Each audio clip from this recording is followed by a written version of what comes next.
because what you're effectively saying is that once they've got those, they've taken that trade, that Rose Hill will never get it back. That's what you're effectively saying, isn't it? No, I'm saying that once each of the crematoria is taking the cremations from its own minimum drive time catchment area, as I said about rebalancing, you inevitably have individuals who don't regard minimum drive time catchment at all, and they want to go to that crematorium for their own reasons. So there will be a cross flow between minimum drive time catchments, but I'm saying that the minimum drive time catchment deaths in 2019 for Rose Hill indicates that that figure of 2000 and whatever it is, 2081, that's the number of cremations that one would expect it to be doing at 80% cremation rate. Well, it clearly is doing far more than that even now, even allowing for the opening of Barnby Moor and Babworth, isn't it? It's clearly doing more than that. Yeah, and that 2081 figure is irrelevant to 2016, 17 and 18 because the catchment area was much bigger then, before the two Retford crematoria opened. Right. So it reflects the reduction in its minimum drive time catchment by the opening of the Retford crematoria. Of 162. And then, well, 460 is the difference between the 2081 that Rose Hill should be doing. But it's a complete non sequitur to say that because Rose Hill should be doing, according to a mathematical calculation, 2081, that it will then lose to Barnby Moor and Babworth anything in excess of that. I mean, there's no conceivable logical explanation as to why that would happen. Just as it's doing more than 2081 now, it's going to continue to do more than what it is effectively the mathematical calculation tells us it should do. Why?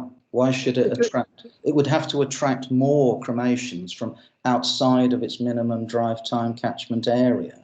Well, that's what it's doing at the moment.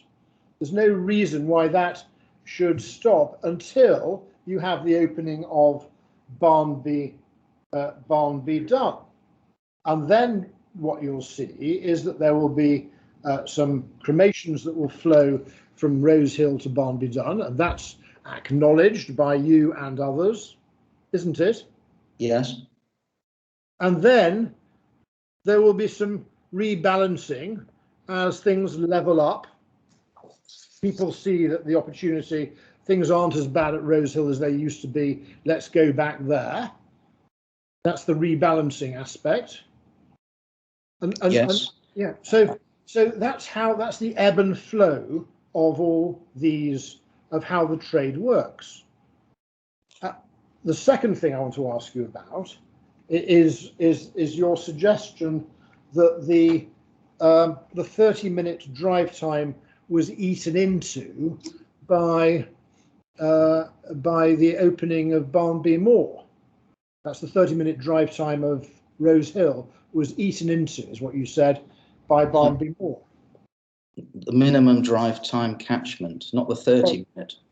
Well, the catchment area, the 30-minute catchment area, just so the inspector can get a sort of a feel for that point, has been presented by Mr. Best in his evidence, and it demonstrates that in fact the 30-minute for a 30-minute drive time, in fact the drive times for both Barnby Moor and Rose Hill effectively kiss on the boundary of Bassetlaw and Doncaster. You haven't done that exercise, have you? No, I've included drive time catchment maps that have under the mapping underneath. They indicate the boundary of. Yes, I have done it because on those maps, I believe I'm right in saying we've got the boundary of Doncaster marked in black. So, for example, if I go to figure 14 of my proof of evidence, it's not far away.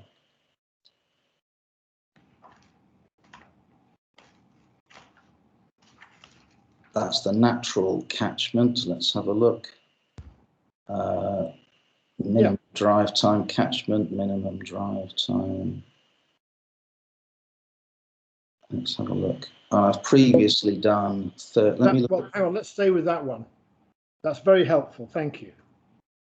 Because that shows that the boundary, in fact, only just extends from Barnby Moor into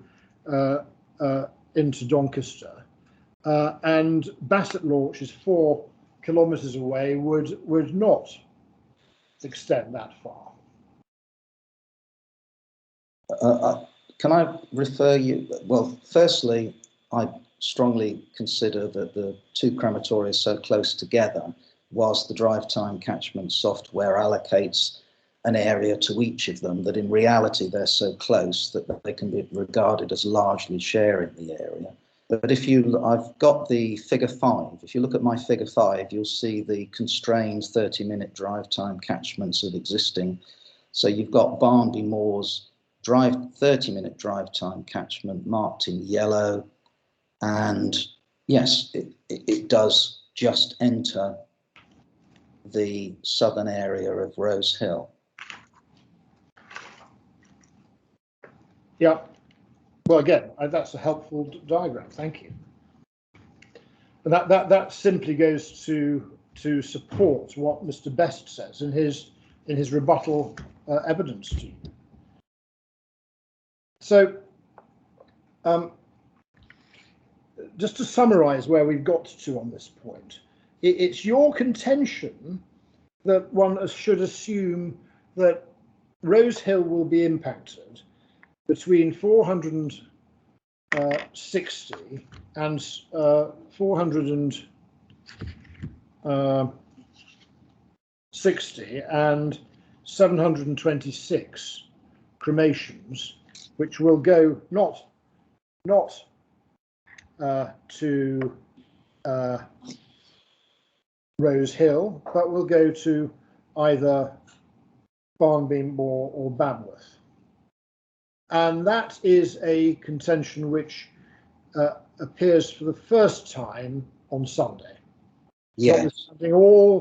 Notwithstanding the length of time you've had to consider all this, and notwithstanding the need statement that was put in by Montague Evans, which in fact flagged this point up. In fact, you rely on the figure of 726, and notwithstanding your consideration of all this in all that time.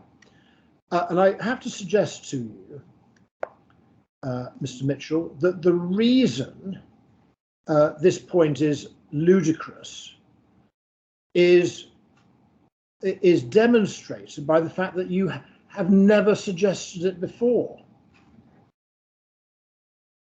In all your, notwithstanding you've done all this mapping showing Barnby Moor, the catchment areas, and notwithstanding all that, you've never attributed in your tables, in your main proof of evidence, any diversions at all to Barnby Moor, have you? I'm not sure about that last point, but I've already said, I'll say it again. I'm a human being, and I didn't see the significance of the figures. I don't think the 700 odd figure from the Montague Evans is accurate, and Montague Evans in whatever way have explained that no, that's not the figure. I'm not remotely suggesting that. It's just that it was there in a needs statement, and it doesn't accord with my calculated figure based upon my drive time catchments. I'm not aiming at the 700. I'm suggesting the lower figure, and my language is to say somewhere between. I'm happy to accept the 400 and whatever figure. I'm sorry. I didn't see the significance of what I've tried to explain, that the joint catchments of Barnby Moor and Bassetlaw have reduced the size of Rose Hills. Now, I don't have a map showing me, a catchment map showing me the extent of Rose Hills minimum drive time catchment before these crematoria opened. But if you look at my figure 13, I think that's a helpful figure. The catchments have entered the Doncaster area.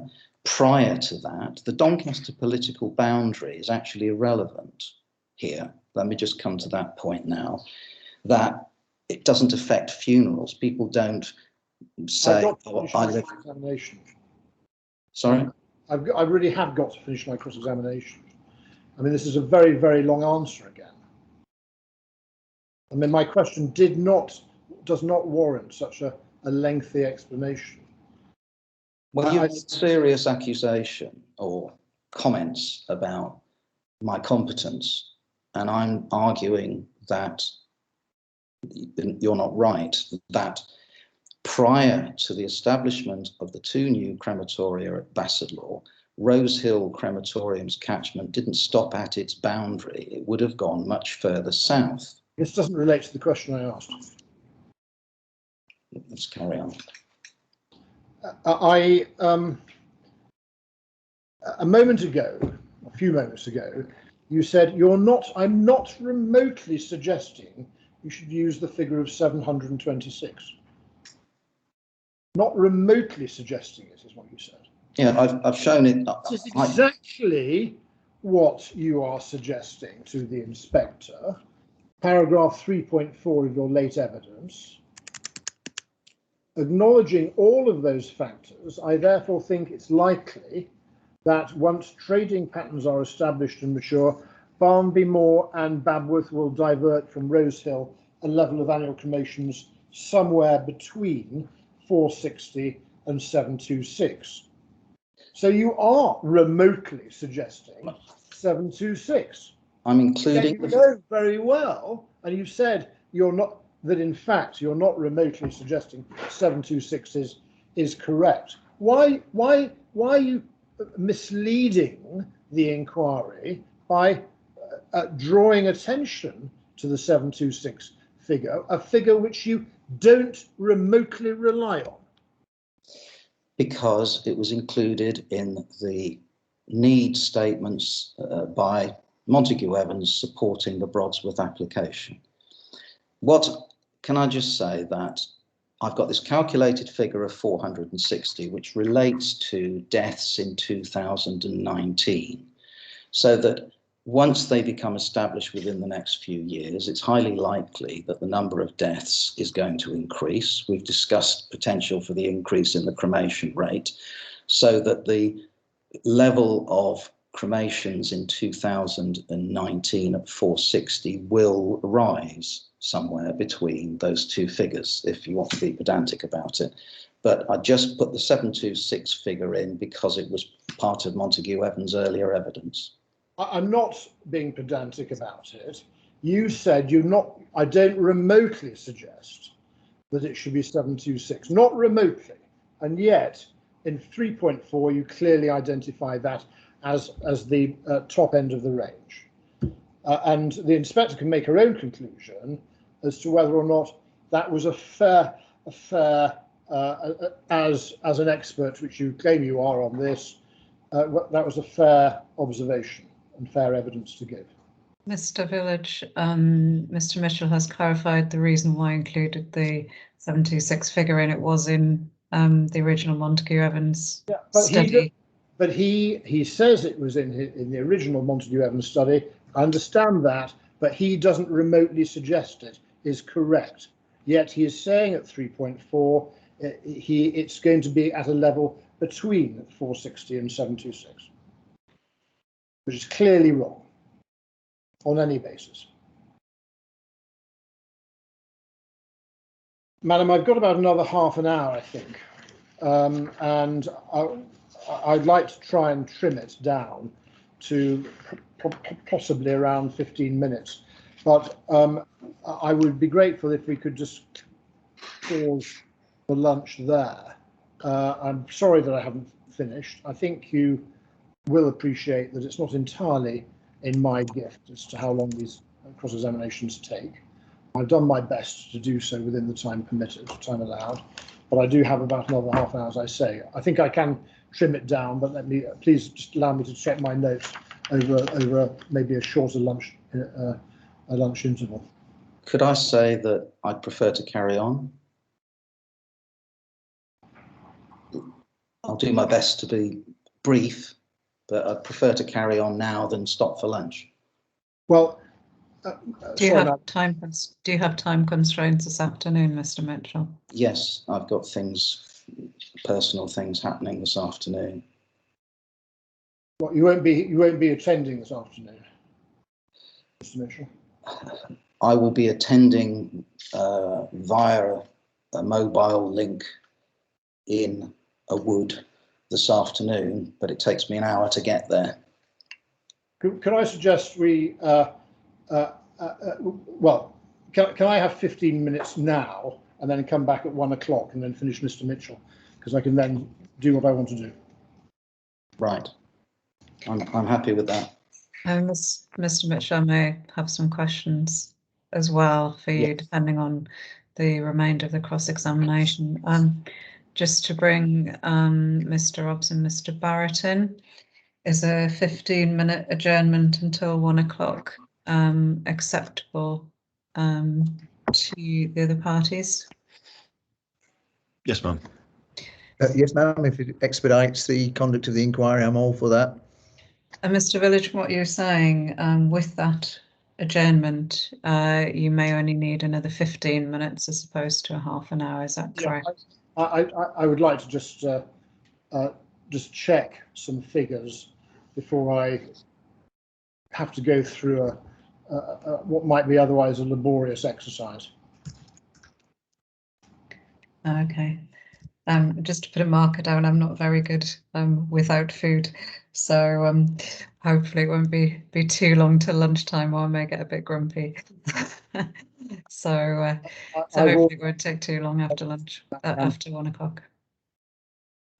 Okay, thank you. Well, we shall adjourn the inquiry probably till 1:05 now, given it's nearly 10 to. Thank you.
Welcome back, everyone. It's 1:05. We shall resume the inquiry. Mr. Village, did you have a revised time estimate? Can you just unmute yourself there, please, Mr. Sorry. For right now, for finishing, in other words. Yeah. Less than 15 minutes. I mean, it may be that it can be even less than that. But I mean, provided we don't, assuming that the answers are concise. Okay, thank you. Mr. Mitchell. I'll do my best, ma'am. Okay, Mr. Village, would you like to recommend cross-examination? Thank you. Mr. Barrett still got his camera, was great.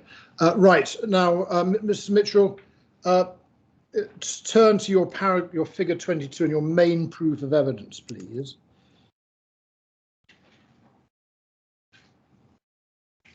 Figure 22. Yeah. Yes.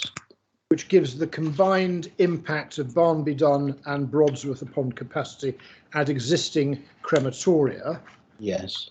And that figure is not, so far as I am aware, has not been updated to take account of your late evidence, has it? No, Right. I don't. Let's have a look. Yes, it's based upon the cremations that actually took place in 2019, the 2,379 total cremations, etc. No, yes, that's correct. So, sorry, no, yes. The answer to my question is it has not been updated to take account of your late evidence. That's correct. And however, I'm not sure that it needs to be updated for what follows, because if you go back, please, to the statement of common ground on need, table 1, you may recall that I went through an exercise with you of Yes. looking at the number of cremations at Rose Hill, Barnsley, Rotherham and Pontefract, which are in the agreed statement of common ground, correct? Yes. And I then took 80% of the slot figures, which are agreed at 2016. Yes. 2016 slots, which is paragraph 2.9 of the statement of common ground, correct? Yes. And that gives it means that the difference between the 1612, i.e. the 80% figure, and the actual number of cremations for each of those 4 crematoria are, and we went through the figures, 767, 517, 363 and 398. Yes. Correct? Yes. Right. And looking at your table at figure 22, there is a diversion from Brodsworth to Barnsley of 105. Could you just write that figure in somewhere convenient against this table 1? So Brodsworth, the diversion figure from Barnsley to Brodsworth is 105. Rose Hill is 364.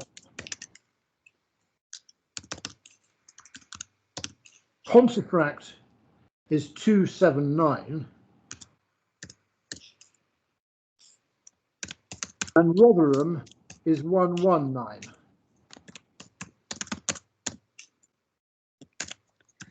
Mr. Village, can you just give I've got Pontefract and Rotherham, what were the previous figures to that? I'll just go through them again. There's Rose Hill, one is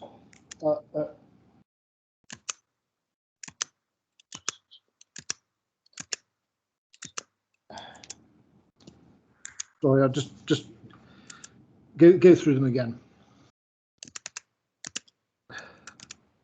Barnsley is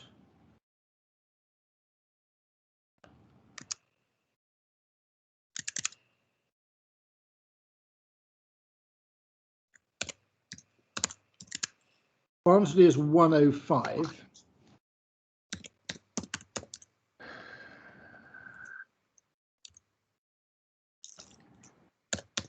Rose Hill is 364. These are the diversions from Barnsley to Brodsworth is 105. Rose Hill to Brodsworth is 364. Pontefract is 279. And Rotherham is 119.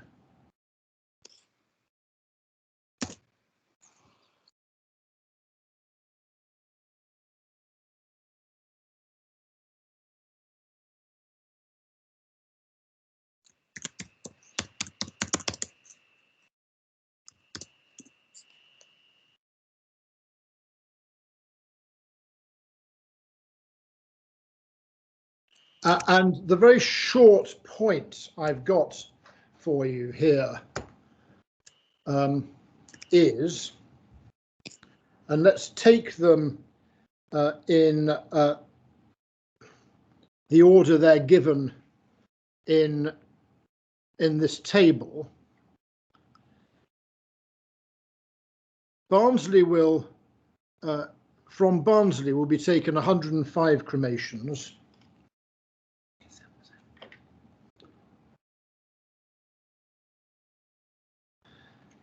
Which as a proportion of the excess over 1612 is 20%, 20.3%. In other words, 105 over 517 is 20.3%. You can check these later. I don't need you to Sorry, Mr. Village, where did the 517 figure come from again? The 517 is the difference between 1612 and 2129. Okay, thank you. So for Barnsley, the figure is 20.3% reduction. For Rose Hill, where the figure goes from the diversion is a total of 364. 364 as a proportion of 767. 767 is the difference between 1612 and 2379. That proportion is 47%.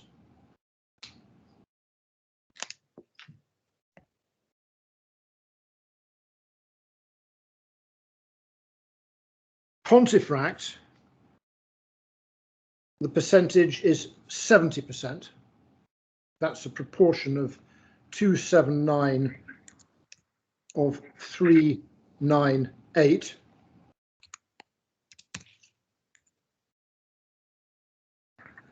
And Rotherham,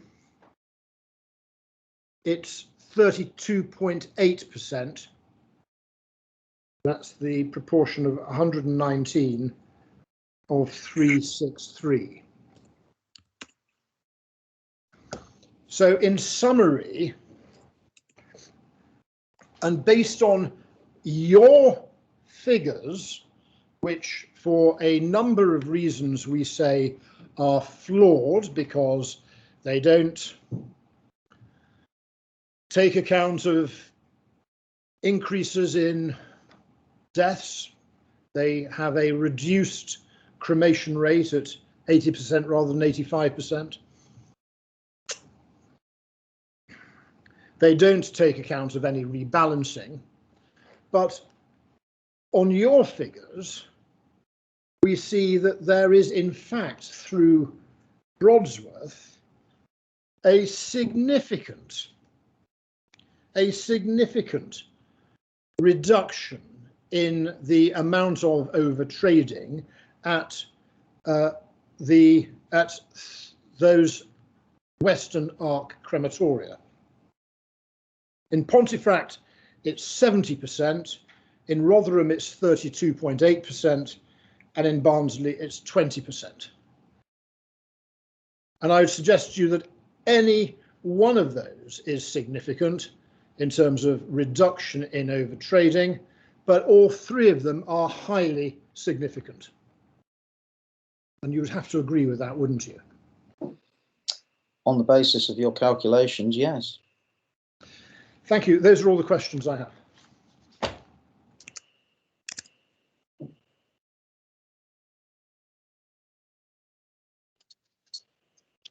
Okay, thank you. And Mr. Mitchell, in terms of timing, I mean, I do have some questions, and also there's re-examination by Mr. Robson, and just sort of take soundings in terms of your timescales and availability,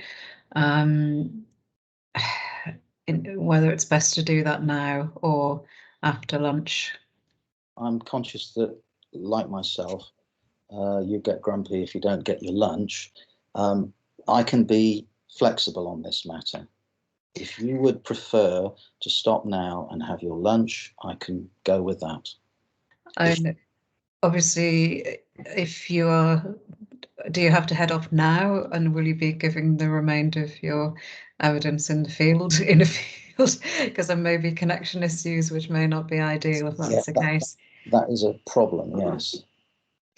So on that basis, is it better to continue now? If you wouldn't mind, I think if we can both keep our tummies from grumbling too much. Mr. Robson, can you hang out a little bit longer? Absolutely, ma'am, and my re-examination will be brief. Okay, thank you. Just bear with me, Mr. Mitchell. I'm just looking at my questions, see to what degree Mr. Village has covered those points. Just hold on, please.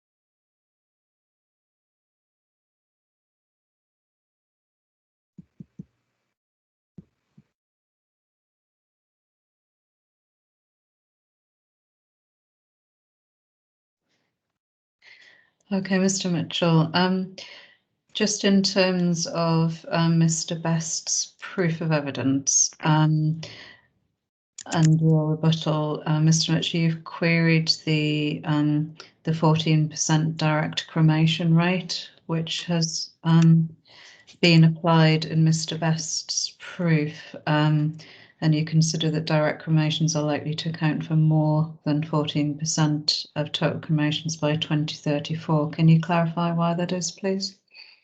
It's a relatively recent trend. In the past, we've always had no services. You just receive a coffin at a crematorium. Direct cremation is a sort of a new thing. New things take time to establish, and I've been surprised at the growth. The growth that I'm talking about is as reported in the Cremation Society's annual statistics, and they rely on crematoria recording direct cremations and reporting them to them. And I've found examples of where that doesn't happen. So the national statistics, which I quote somewhere, are understating the level of direct cremations. And I'm aware that key players such as Dignity and Westerly, who operate crematoria, and Memoria, who operate crematoria, and Pure Cremation, and there is a growing number of companies offering and advertising direct cremations, and the obvious conclusion is, well, why would they spend all this money promoting this thing, advertising their services, if they didn't see it as a growth market? Okay, so you've also queried, Mr. Mitchell, and the obviously Mr. Best has used a 14% direct cremation rate, but then reduced it by 20% to reflect hybrid cremations. Can you just expand on why you disagree with that 20% reduction, please?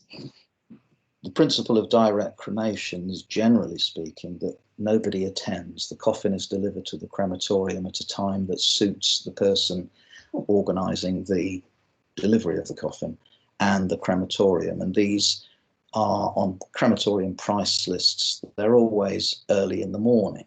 I can understand the situation if you have a quiet crematorium and they don't mind receiving a direct cremation coffin at 1 o'clock with no mourners because they haven't got any funerals. I can understand that flexibility. I understand that there is this strange thing where people don't want to have any kind of funeral service, and yet somehow they want to be there when the crematorium gets to the when the coffin gets to the crematorium. That's referred to as an attended direct cremation. And I consider that, again, these are not likely to take place at core times that people want for funeral services, unless there is spare capacity to offer this. You know, I can't see that you would give up one of your core times for a very brief small group of mourners to arrive with a coffin, go in and come out again in a quicker time than it takes to do a committal service. So I don't think that whether they are direct and unattended or whether they are direct and attended, I don't think that they should affect the capacity of a crematorium to hold funerals at these core times that people want, and that therefore they should both be excluded from any calculations of capacity, so that you don't reduce the impact of this. Whatever percentage of funerals are direct cremations, you don't water it down by saying, well, some of them are occupying core slots. Okay, so in your experience, that a sort of a business would not give up a core slot to a very short committal service, is that correct?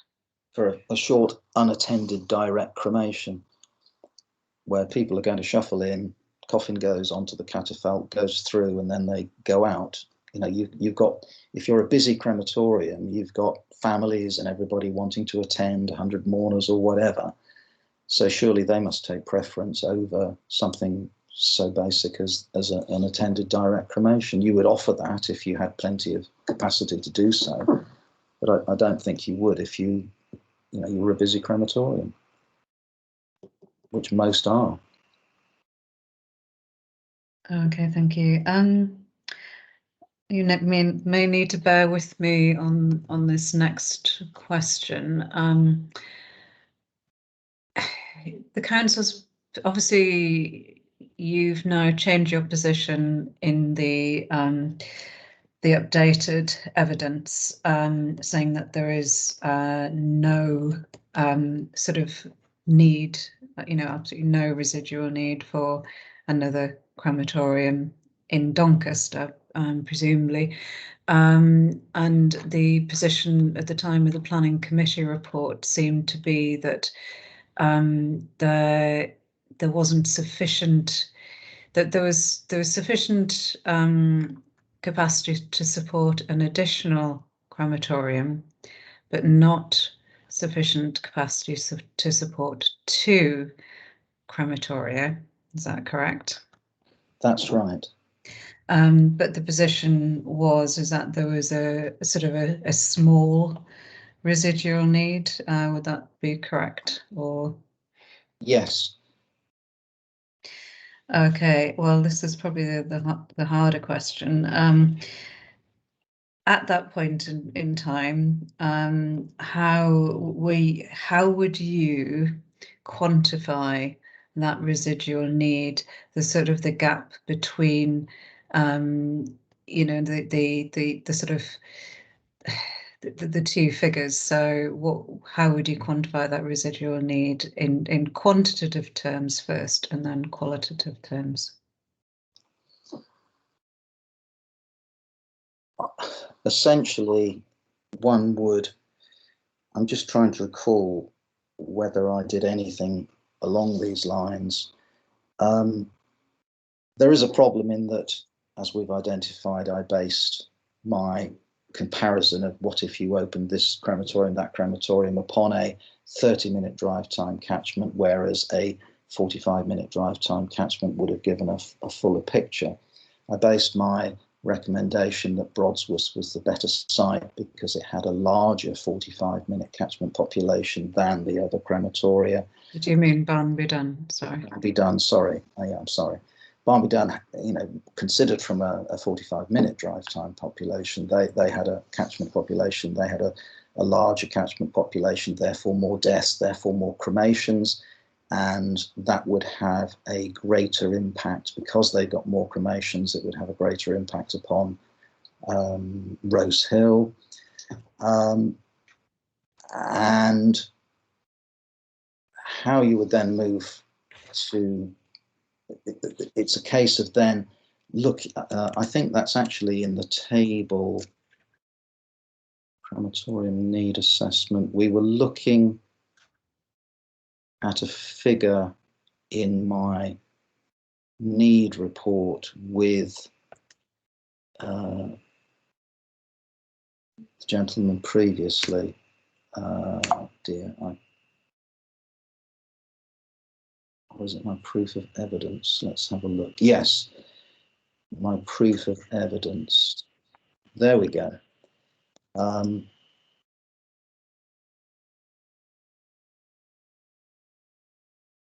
Looking at my updated minimum drive time catchment data and cremations, all the rest of it, just building Barnby Dun. And where's that, sorry, in your report? Sorry, figure 21. That's the impact of Barnby Dun upon capacity at existing crematoria. Looking at that, and based on figures for 2019, this table uses the actual cremations at Rose Hill in 2019. We have this disagreement as to me suggesting that that is higher than it ought to be. And if you use the cremations that actually took place, the introduction of Barnby Dun brings this magic threshold figure down to 90% at Rose Hill. I think that because I've not included the figure of the lower figure of cremations at Rose Hill that I've put in my late evidence includes the impact of the nascent impact of the Retford crematoria. I think that the cremations at Rose Hill are going to fall, but based on the actual level in 2019, Barnby Dun brings it down to 90%, which suggests there is still capacity for another crematorium to reduce it further. I subsequently realised that I'd not taken into account the actual situation of the reduced catchment area of Rose Hill, that its cremations will drop, its actual cremations will drop below the figure in 2019. Okay, but say the 90% figure in table 21 represents potentially that there's scope to reduce that figure to the magic kind of 80%. So that's Yes. indicating there is some level of residual need. Yes, that table does indicate a level of residual need. And is that able to be quantified other than in terms of looking at the impact on other crematoria and Rosehill in particular for Doncaster? From a qualitative perspective, you could look at, well, if they dropped to that percentage, could they increase the length of funeral service and things like that? But, you know, I don't think they could. No, at 90%, they can't afford to increase the service interval to introduce qualitative improvements. So based on that table, there is a slight residual need to have another crematorium in the area. But it's not able to specifically quantify that No. residual need. But in your professional opinion, whilst there is some residual need, there wouldn't be sufficient residual need to support an additional crematoria, just looking at Doncaster itself, taking out the Western Arc. That's correct. Based on this figure 21, and if you then inputted forecast increases in death, that 90% figure will rise, apparently saying there is a greater need for another crematorium to divert cremations from Rosehill. However, what I'm saying in my late submission was that the numbers of cremations at Rosehill are going to decline from that level in 2019, which has an impact upon the capacity level, even when you factor in additional numbers of deaths. Okay, thank you. In qualitative terms, one of the indicators is typically the number of people who will now have less than a 30-minute cortege drive time to the crematorium, who used to have a greater than 30-minute cortege drive time to the crematorium. And that's sort of one of the more easily quantifiable measures. In your view, how, you know, what would the residual need be in sort of qualitative terms, based on your proof of evidence? I mean, I'll let you explain that before I give my view on that based on your proof. But how would you quantify that measure, or the residual need, the gap, if you like? The location of a crematorium is relative to population is clearly vitally important. In my proof of evidence, I'm indicating that Barnby Dun will bring around 33,000 people within a 30-minute drive time of a crematorium for the first time. And most of these will be residents of Doncaster. This is because at the moment, 84% of Doncaster residents currently live within a 30-minute drive time of a crematorium, which is a really high proportion of a population. But, you know, it's good news that as many as 84% of Doncaster residents currently live within a 30-minute drive time of a crematorium. The problem is it's a busy crematorium. But Barnby Dun will increase that percentage to virtually 95% of the residents of Doncaster will live within 30 minutes of a crematorium.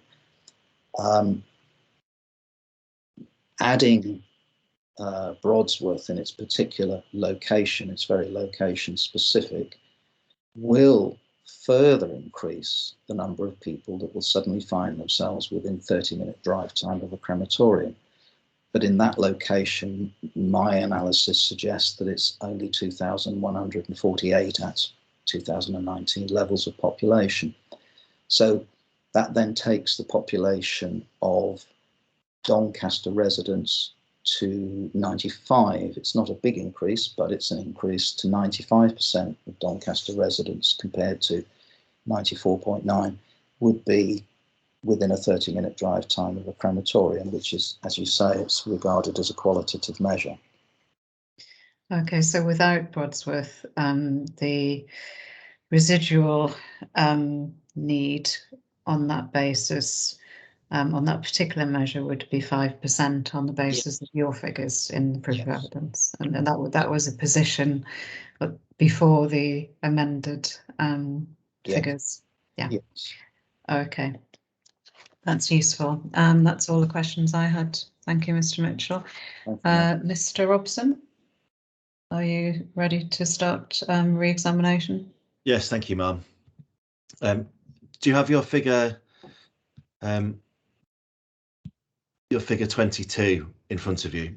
Is this the proof of evidence? In your proof of evidence, that's right. Figure 22. Yes. And you were taken there in the final section of your cross-examination by Mr. Village. Yes. If you look at the level, the final row in blue, the level of practical core capacity in peak month, taking the Western Arc Crematorium, Barnsley, Pontefract and Rotherham, Barnsley 116%, Pontefract 87%, Rotherham 109%. And these are your calculations after Barnby Dun and Brodsworth are operational. Yeah. Are any of the Western Arc, when any of the Western Arc crematoria reduced to below the 80% level? No, they're not, and that is in using 2019 data. No, they're not. So with the addition of Brodsworth, what opportunity is there for the Western Arc crematoria to make qualitative improvements? I think they've got little room to move because they will then push up their practical capacity in the peak month. Thank you.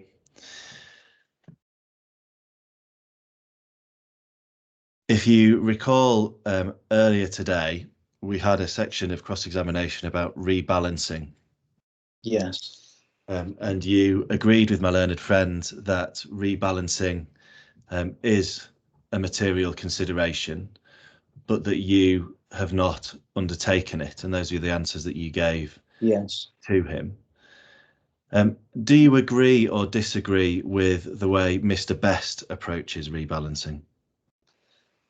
I have to confess I don't fully understand in his method of rebalancing in the proof of need he's done, proof of evidence for this inquiry. I found the explanation in the Wergs Essington appeal helpful in understanding it. I still don't understand where he gets any percentage, where he's making his judgment. How is he making a judgment about what proportion of people in a given area that's overlapping, what proportion of those people will choose one or the other crematorium? I really don't understand how one would come up with that percentage. Thank you. If we then, we'll stay in figure, well, if we go to your new analysis and to figure 1, please, in the updated evidence, as the inspector just called it. Do you have that in front of you? Yes. So if you accept that rebalancing is a material consideration, but you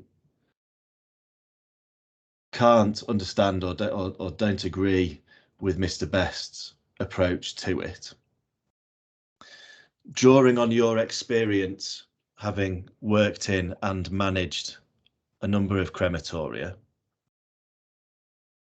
when you look at your figures in figure 1, how do you say that the inspector should take account of rebalancing?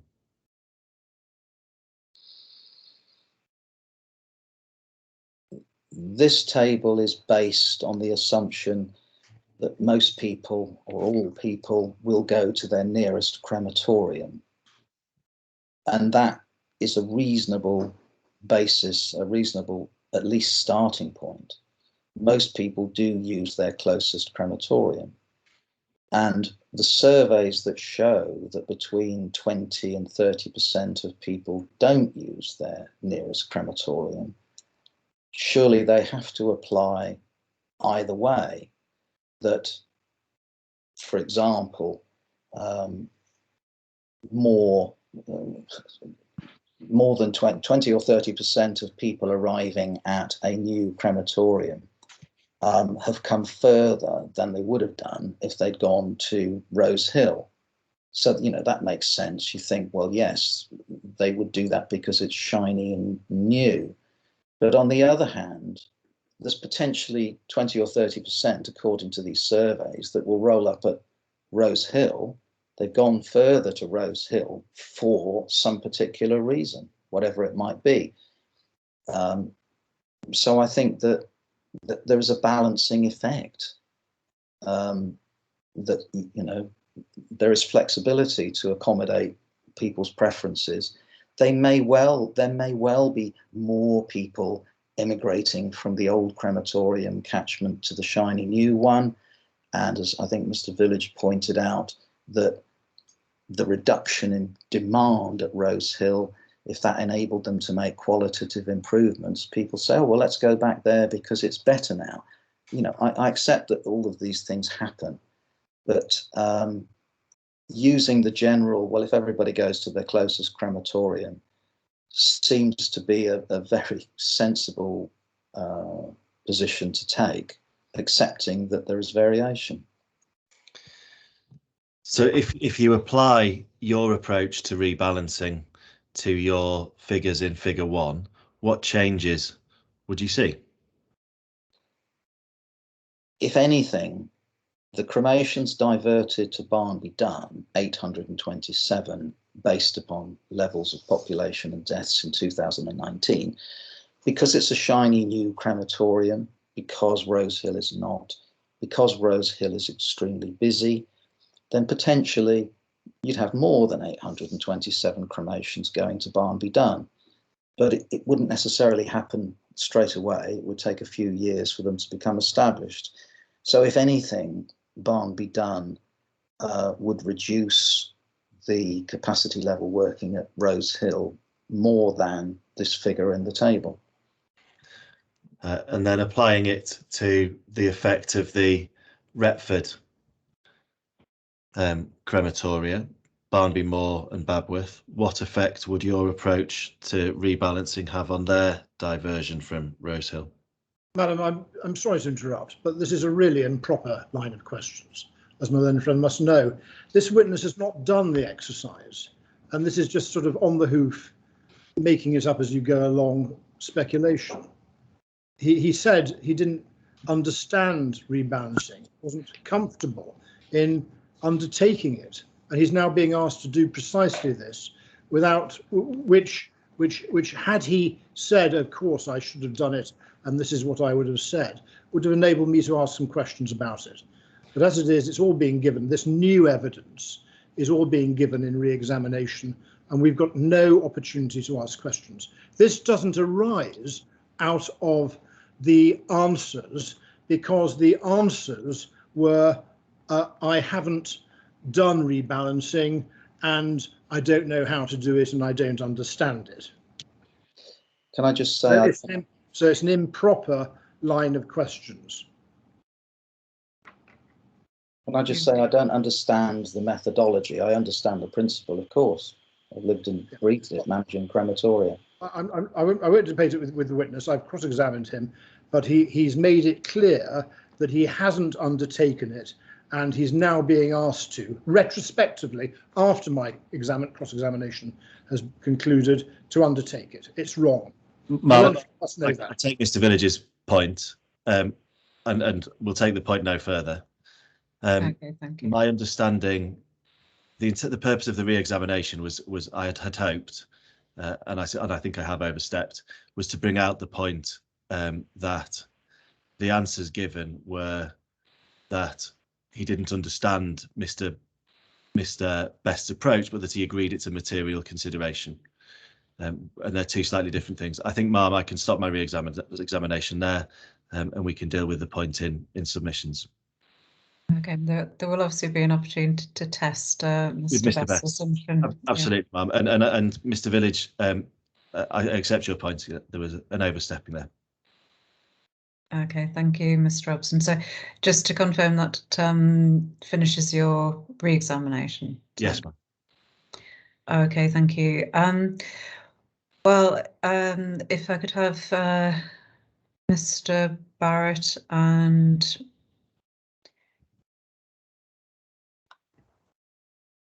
Mr. Village back, thank you.